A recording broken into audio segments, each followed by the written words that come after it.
반갑습니다. 생명의 빛 전달자 무지에게 박용배 목사입니다.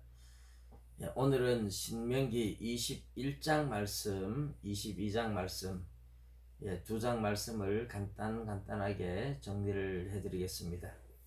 21장에는 먼저 살인자, 사람의 죽은 시체를 발견했는데 누가 죽였는지 알 수 없을 때 그 시체가 있는 곳에서부터 가장 가까운 성읍의 장로들이 우리는 본 적이 없다. 그러면 이제 그 증거로 송아지 한 마리 끌고 흐르는 물 있는 데 가서 이제 그 목을 꺾고 손을 씻으면서 우리는 본 적이 없다. 이렇게 이제 증거를 해야 됩니다. 그렇게 하지 않으면 그 피 흘린 죄를 가장 가까운 성읍에서 그 죄를 담당해야 된다 하는 말씀을 해요. 이 이야기에 이제 살인자가 누군지는 하나님이 아시니까 하나님이 심판을 하시겠죠. 그런데 중요한 것은 가장 가까운 성읍의 사람들이 책임이 있다는 겁니다. 사람이 죽었을 때, 사람이 어려움을 당했을 때, 고난을 당했을 때 그 가장 가까이 있는 사람들이 관심이 없었거나 돌아보지 못했거나 돌아볼 수 있는데도 돌아보지 못했다든지 그런 것에 대한 책임 소재를 가장 가까운 지역의 성읍이 책임져야 된다. 정말 몰랐다면 몰랐다고 하나님 앞에 그런 이제 의식을 행하도록 그렇게 하고 있는 것이죠. 이 자체는 어쨌든 사람이 가장 가까이 있는 사람들이 그런 일들에 대해서 책임 소재가 있다. 그래서 우리는 우리 주변에 가까운 이웃들의 어려움들이나 고통들을 외면하면 안 된다는 의미죠. 가장 가까이 있는 사람들이 1차적으로 책임을 져야 됩니다. 그런 면에서 성경에 보면 어떤 어려운 사람을 가장 먼저 가족들, 친척들이 먼저 책임을 지도록 하고 있는 것이죠. 그런 것과 맥락이 같은 것으로서 우리는 우리 이웃들, 가장 가까이 있는 사람들의 어려움들을 외면하지 않고, 우리가 멀리 있는 사람은 몰라서도 못할 수 있죠. 그러나 가장 가까이 있는 것은 언제나 우리의 책임 소재가 있다 하는 말씀을 하고 있는 것입니다. 그 다음에 이제 여자 포로, 전쟁에서 여자를 포로로 잡아왔을 때는 그 여자를 이제 아내로 삼고자 한다.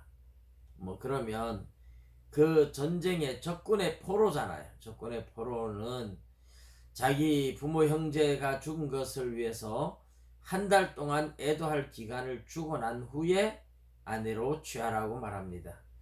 사람이잖아요.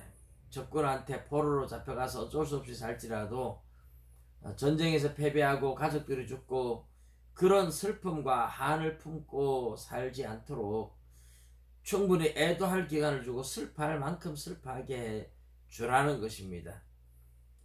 우리 사람의 마음을 하나님이 잘 아시기 때문에 내린 조치라고 볼 수 있죠.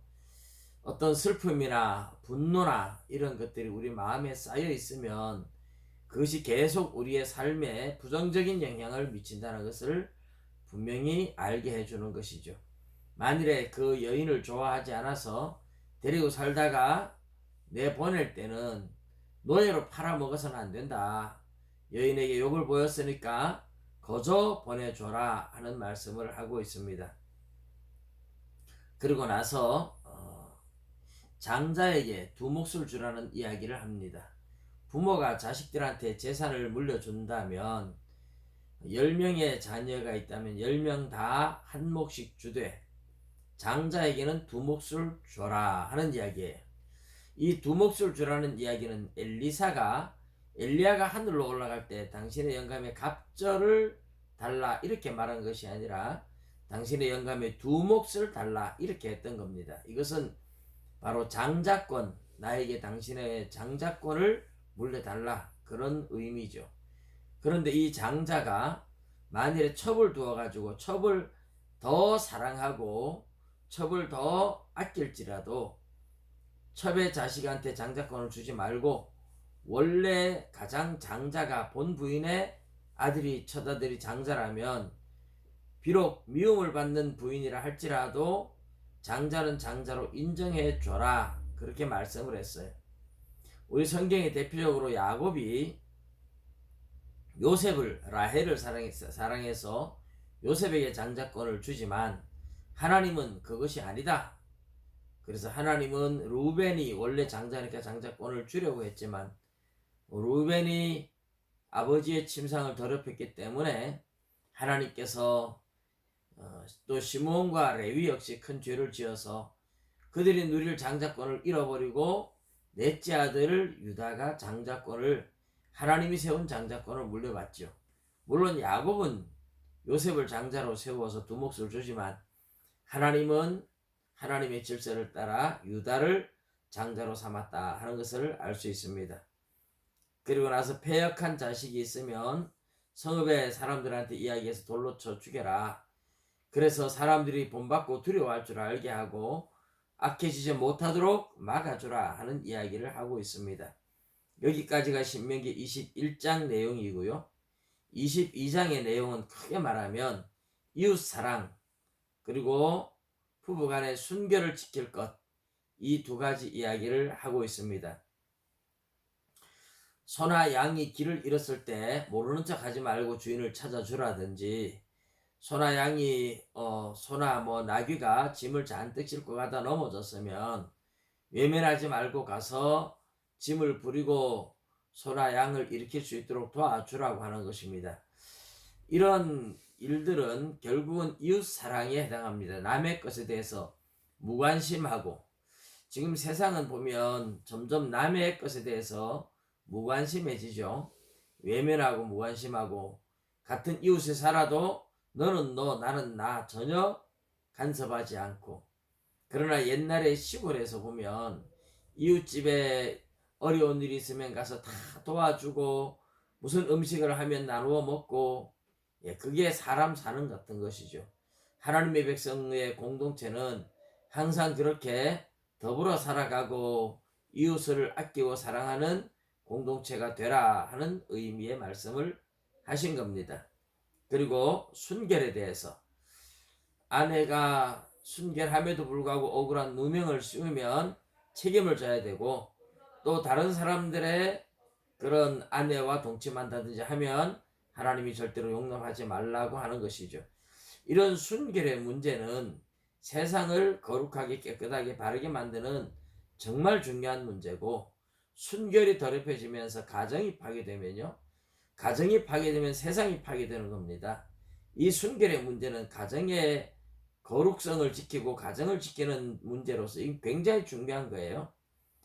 우리가 바다가 더러워지는 것은 강이 더러워졌고, 강이 더러워지는 것은 시냇물이 더러워지는 것이고, 시냇물이 더러워지는 것은 각 가정에서 나오는 폐수들, 오수들이 더러워지니까 시냇물도 더러워지고 다 더러워지는 겁니다.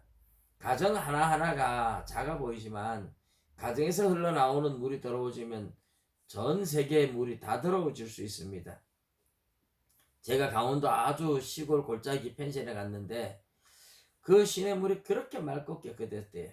그런데 지금도 물론 굉장히 깨끗합니다. 그런데 그 물 위에 한 사람이 그 산에 와서 무슨 집을 지었어요. 집을 짓고 수세식 변소를 했어요. 그리고 나서부터 그 물이 돌에 물때가 끼기 시작하는 겁니다.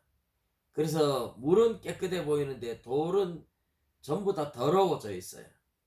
그 깊은 산골짜기 물이 더러워진 것을 보니까 너무나 안타깝죠. 그 물을 누가 더럽힙니까? 사람이 더럽히는 겁니다. 다른 어떤 존재는, 자연은 더럽히지 않는데 인간이 더럽히고 있어요. 가정이 더러워진다는 것은 가정에서 자라난 자녀들이, 파괴된 가정의 자녀들이 사회생활을 하면서 세상을 더럽히는 거죠. 그래서 순결을 지킨다는 것은 단순히 한 개인의 문제가 아니에요. 가정의 문제고, 가정은 세상을 지탱하는 기초이기 때문에 기초가 무너지면 세상이 같이 무너지는 겁니다. 노아 홍수 사건이 그래서 일어났던 것이죠. 오늘 우리는 가정을 지키는, 순결의 문제는 단순한 개인의 문제가 아니라 가정을 지키는 중요한 문제예요. 가정을 지키는 것은 세상을 지키는 중요한 문제다 하는 것을 기억하시고 항상 우리 자신들을 지켜나가고 세상을 지켜나가는 거룩한 하나님의 사람들 되시기를 주님의 이름으로 축복합니다.